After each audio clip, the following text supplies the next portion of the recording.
नमस्कार दोस्तों, स्वागत है आप सभी का एक बार फिर से। कहीं आपके जीवन की परेशानियों की वजह आपके पूजा घर में जलाए दीपक से तो नहीं जुड़ी हैं। अपने घर के मंदिर में पूजा तो सभी लोग करते होंगे, लेकिन बहुत से लोग दीपक के इन नियमों को नहीं जानते हैं।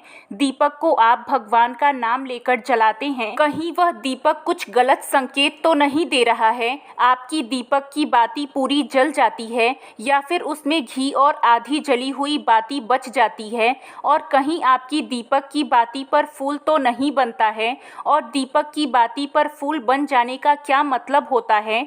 आप पहले से जले हुए दीपक की बाती को तो नहीं जलाते हैं। और दोस्तों, क्या आप भी बार बार एक ही दीपक में दो बाती तो नहीं जलाते हैं? अगर आप यह गलतियां करते हैं तो आपको जानकर हैरानी होगी कि आपने पूजा के मंदिर में दीपक जलाते समय यह गलतियां कर दी, तो इसके परिणाम हमें भुगतने ही होंगे। दीपक की बाती का पूरा जल जाना भी अलग अलग संकेत देता है, जो हमारे लिए जानना बहुत ज़रूरी है।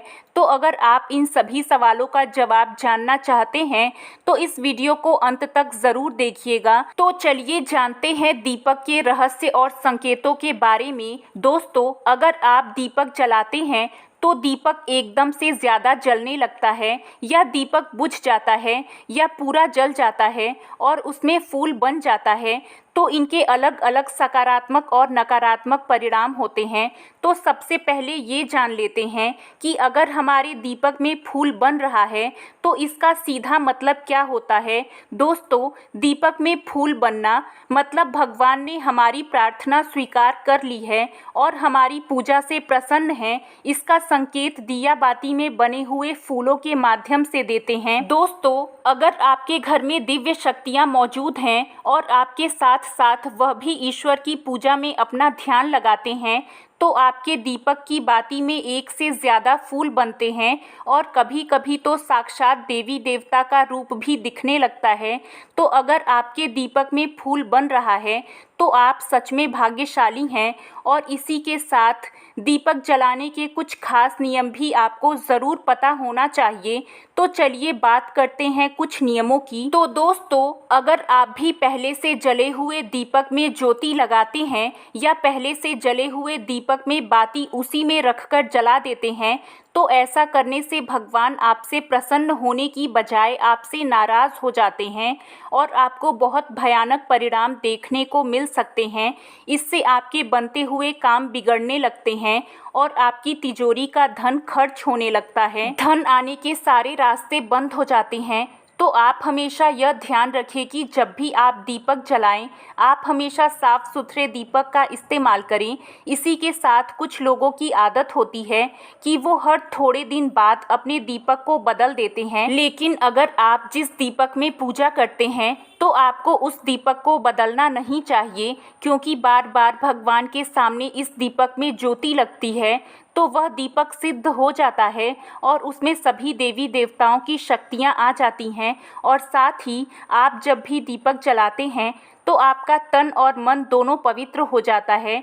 तो आप हर रोज़ उस दीपक को साफ़ कीजिए, फिर उसमें बाती रखकर जलाएं। आप जितनी बार भी दीपक जलाएं उतनी बार उस दीपक को साफ़ करके बाती जलाएं। लेकिन अगर आप गलती से भी उसको बदलते हैं तो आपकी तरक्की में रुकावट आ जाती है। इसलिए आप अपने दीपक को कभी ना बदलें। 10 साल 20 साल तक आप उसी दीपक में दीपक जलाएं और अपने दीपक को सिद्ध हो जाने दीजिए। और दोस्तों, अगर आपको इस दीपक का चमत्कार भी देखना है तो आपके घर में कोई रोगी या बीमारी है या कोई लंबे समय से बीमार रहता है, तो आपको क्या करना है कि इस दीपक को पानी में, शुद्ध पानी में थोड़ा गंगा जल मिलाकर डाल दीजिए और दीपक को बाहर निकाल लीजिए। उसके बाद उस पानी को रोगी व्यक्ति को पिला दीजिए। तो इससे क्या होगा कि रोगी व्यक्ति ठीक हो जाएगा और साथ ही वह चलने फिरने लगेगा। इससे उसका मानसिक संतुलन जो बिगड़ा हुआ था वह भी ठीक हो जाएगा, क्योंकि उसमें सभी देवी देवताओं की शक्तियाँ आ जाती हैं। तो चलिए अब बात करते हैं दूसरे उपाय की। अगर आपके घर में किसी को नज़र दोष बार बार लगती हो या उसको कोई बुरी नज़र लगी हुई हो, साथ ही आपके व्यापार को भी किसी की नज़र लगी हो, आपका धंधा अच्छे से नहीं चल रहा हो, तो भी आप इस दीपक को तांबे के बर्तन में पानी में भिगोकर डाल दीजिए, रात भर के लिए छोड़ दीजिए। अगले दिन सुबह पानी का छिड़काव अपने पूरे घर में और अपने दुकान में कीजिए। ऐसा करने से आपको अच्छे परिणाम दिखाई देंगे, क्योंकि जब हम लगातार एक ही वस्तु का प्रयोग अपनी पूजा में करते हैं तो वस्तु सिद्ध हो जाती है, भगवान की पूजा होती है, वह भी उस वस्तु में समा जाती है। कभी भी अपने मंदिर के दीपक को बदलने की गलती ना करें। अगर आपके मंदिर का दीपक टूट जाता है या फिर खराब हो जाता है या खंडित हो जाता है, तभी आप दीपक को बदलें, लेकिन फिर भी आप उस दीपक को ना फेंकें, बल्कि उन्हें अपने घर में संभाल कर रखें, क्योंकि वह दीपक बहुत पुराना होता है। उसमें सिद्ध किए हुए दीपक की शक्ति आ जाती है, उसमें सकारात्मक ऊर्जा भी दीपक में आ जाती है। तो चलिए दोस्तों, अब बात करते हैं, अगर आपके दीपक में घी बच जाता है तो इसका क्या परिणाम होता है। तो सबसे पहले यह देखें कि अगर आप किसी भी पेड़ पौधे की पूजा कर रहे हैं, उस पूजा में जलाया हुआ दीपक पूरा नहीं जलता है या फिर उसमें घी बच जाता है, तो इससे आपके घर में बीमारियां घर बना लेती हैं। यह बीमारी के संकेत होते हैं और यह बीमारी कभी भी आपका पीछा नहीं छोड़ेगी। जब भी आप किसी भी पेड़ पौधे या मंदिर के बाहर किसी भी जगह पूजा करें तो यह ध्यान रखें कि आपकी बाती पूरी जले और उसमें घी ना बचे, क्योंकि आपकी अच्छी सेहत के लिए ये बहुत ही ज़्यादा ज़रूरी होता है। और वहीं दोस्तों, अगर आपके घर के मंदिर में दीपक की बाती पूरी नहीं जलती है या पूजा करते समय दीपक बार बार बुझ जाता है, तो ज़रूर आपके घर में नकारात्मक ऊर्जा का वास है और वह आपकी पूजा में विघ्न डालने की कोशिश कर रही है, क्योंकि आपके घर में नकारात्मक शक्तियों का वास हो चुका है। और उसको सकारात्मक शक्तियों में बदलने के लिए आपको क्या करना होगा?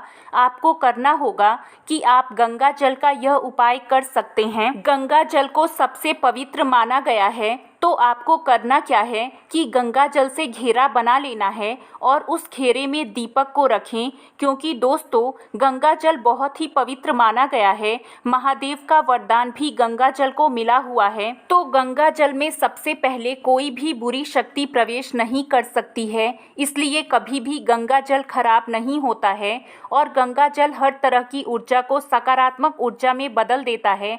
अगर आप गंगा जल से बने हुए घेरे में दीपक को रखेंगे तो यह आपकी पूजा में किसी भी प्रकार की नकारात्मक शक्ति को नहीं आने देगा और साथ ही कोई भी नकारात्मक ऊर्जा दीपक को परेशान नहीं करेगी। दोस्तों, अगर पूजा पाठ करने के बाद भी बार बार आपका दीपक जलता बुझता है और यह लक्षण बार बार दिखाई देते हैं, तो आप एक और उपाय कर सकते हैं। स्वच्छ तन मन से दीपक जलाएं, भगवान श्री राम का और बालाजी महाराज का नाम लें। इससे आपकी सकारात्मक ऊर्जा बढ़ेगी और नकारात्मक ऊर्जा खत्म हो जाएगी। क्योंकि दोस्तों, आपको पता होगा कि एक वातावरण में एक ही तरह की ऊर्जा रह सकती है, या तो सकारात्मक ऊर्जा या फिर नकारात्मक ऊर्जा। और जो बुरी शक्तियाँ होती हैं वो यह कभी नहीं चाहती हैं कि आपके घर में दैवीय शक्तियों का वास हो, क्योंकि अगर आपके घर में भगवान अपनी कृपा करते हैं तो उन बुरी शक्तियों को वहां से जाना पड़ेगा। तो यह बुरी शक्तियां हमेशा यही प्रयास करती हैं